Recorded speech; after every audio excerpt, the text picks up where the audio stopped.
Hey, good afternoon, good evening, good morning, SPC-205, whatever time you're consuming this little piece of academic media. I am once again your public speaking instructor, Victor McInnes, coming to you live on tape from my lovely office here on the campus of Aiken Technical College in the heart of the ever-expanding Graniteville, South Carolina metro area. Remember, Aiken Technical College, your choice for higher education in Aiken County. Hey, listen, the end is nigh, as they are wont to say, because the semester is ending. This is being done on the 1st of December. The last day of class is this Friday, the 4th, and then exams are next week. This is our final exam review. So let me tell you how I do finals reviews. I have here my lecture notes from all the lectures of this semester. They are generally in the order that I gave the lectures to make it easy as we review it.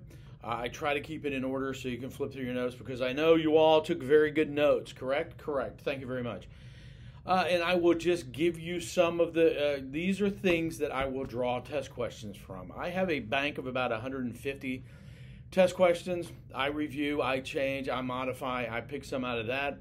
I will go to my lecture notes, and if some areas I think need to be focused on in the final, I will write some more questions. And then I will also look at the textbook. Yeah, you remember the textbook, right?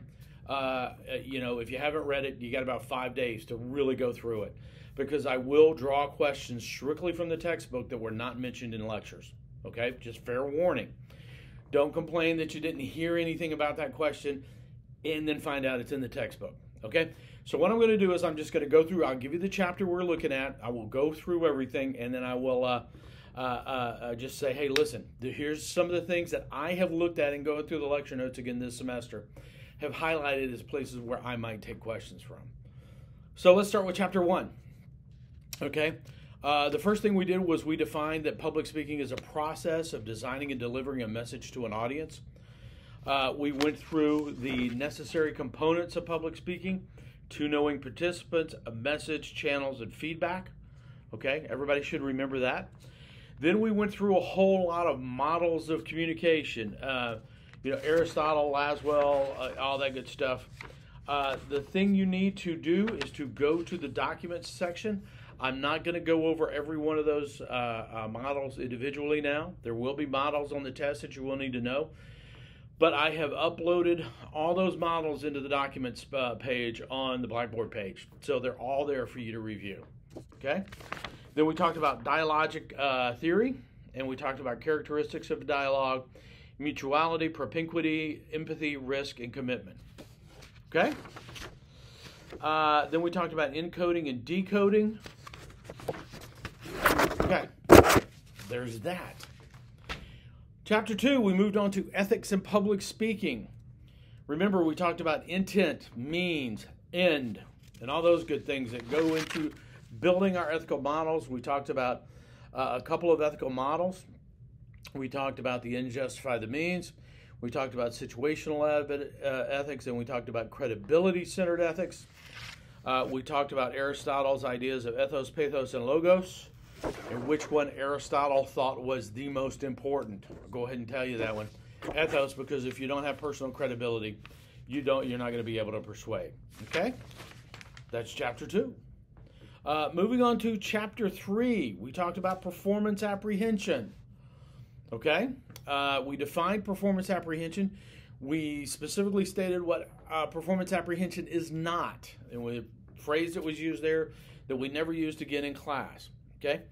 We talked about some myths about performance apprehension. We talked about the causes, including biological, previous experiences, levels of skills, and then we talked about some coping mechanisms like communications versus performance frame of mind, relaxation exercises, cognitive restructuring, and then we went on through those. And then we talked about performance apprehension stages. Okay, remember there was confrontation, there was adaptation, and I put that graph up, okay? If you don't remember the graph, I would jump back and I would look at the lecture for developing confidence. Okay. Moving on to lecture 4, delivery. Some key things you're going to want to go back and look at. What is nonverbal communication and how do we define it? And when we say it's everything but the verbal, what do we mean by that? We included facial expressions, gestures. We talked about paralinguistics, and you'll need to know what paralinguistics are. Okay, proxemics, eye contacts. Okay, we said be animated, and what does that mean? We talked about the 3 characteristics of the voice.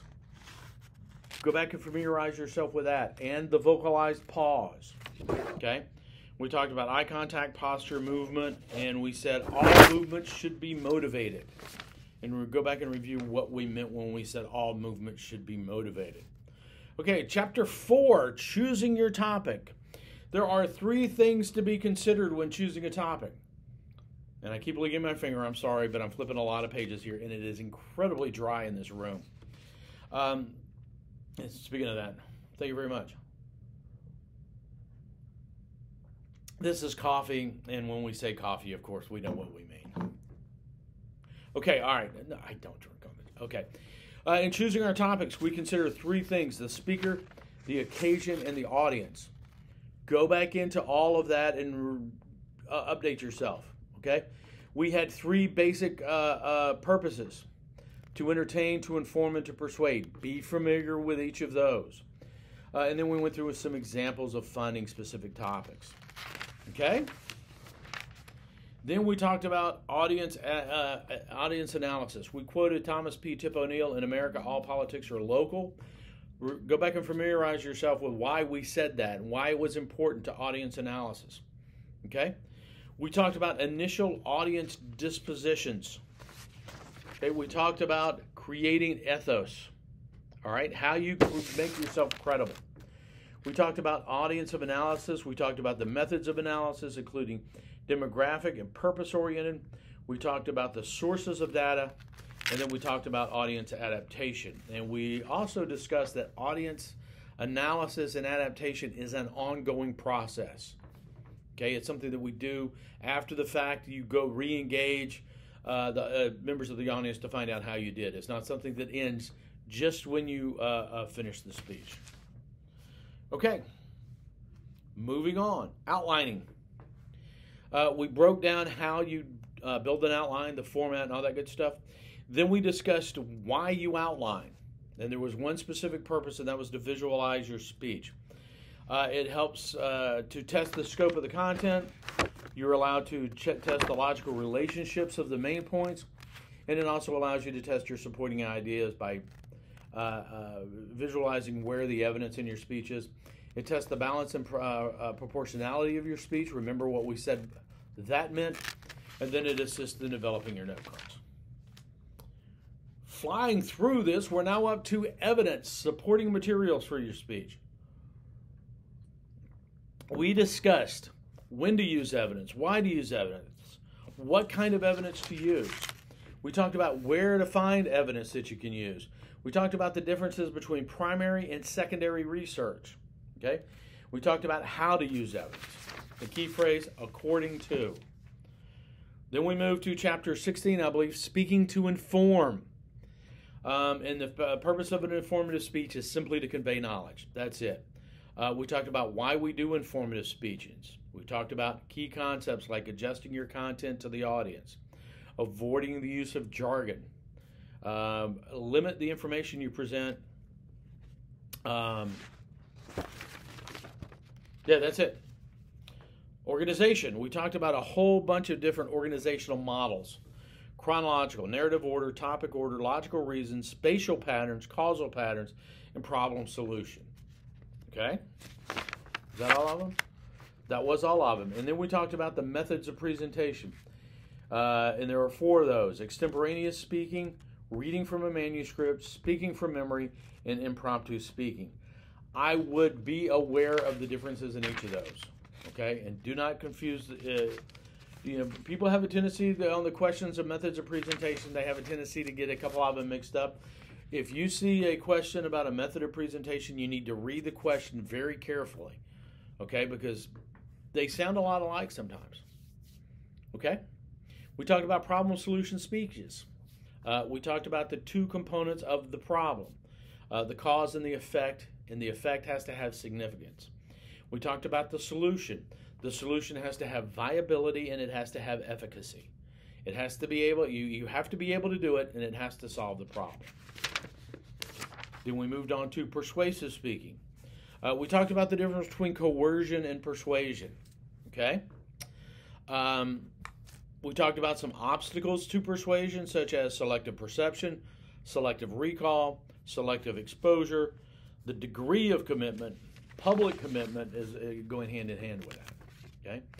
Then we talked about reasoning and fallacies. Remember, we talked about inductive reasoning, reasoning by analogy, and deductive reasoning. And we talked about fallacies that are specifically associated with each of those reasoning models.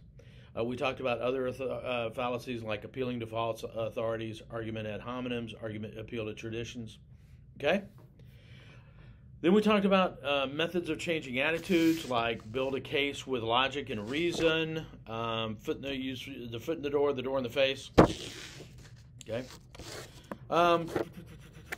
And we talked about what makes a good call to action. Okay? It's got 3 characteristics: simple, specific, and symbolic. All right. Then we talked about culture and communication. Okay? That was the drop-in lecture I used from SPC-209. If you come back next semester and retake this course, though Lord only knows why you would, you'll see a whole different lecture, because we'll be back. I'll be lecturing in the classroom, in an empty classroom again next semester. But you don't care, because you'll be done. All right.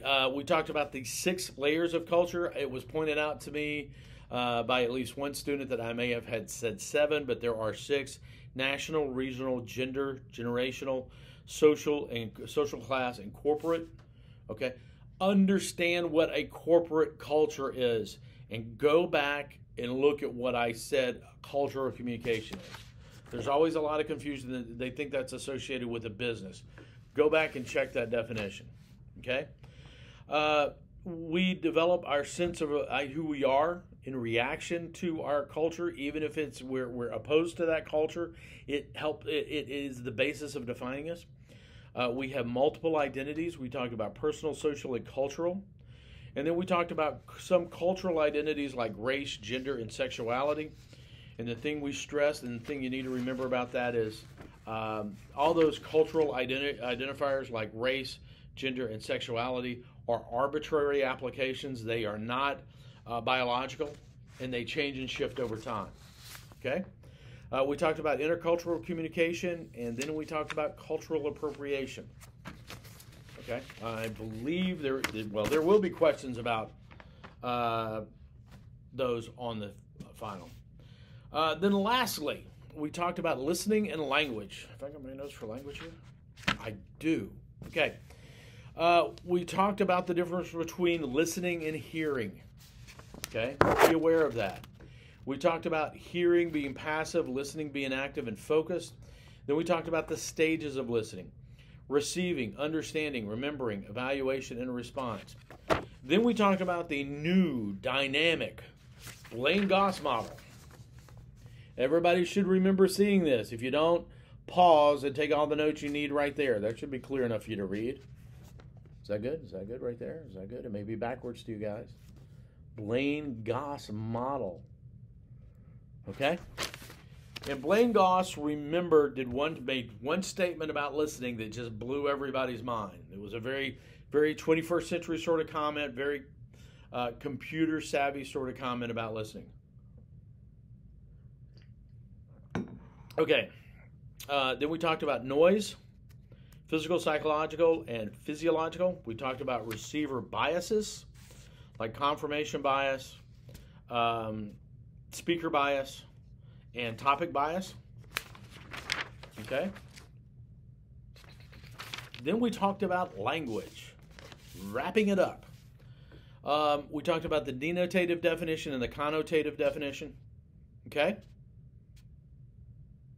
And how we usually shift from the connotative to the denotative. Remember, denotative, D dictionary, connotative, C contextual. All right? Then we talked about how people can change definitions over time. We talked about speaking accurately. And then I encouraged you to go to chapter 13.1 in the text box. There's a list of some key ways that spoken language is different from written language.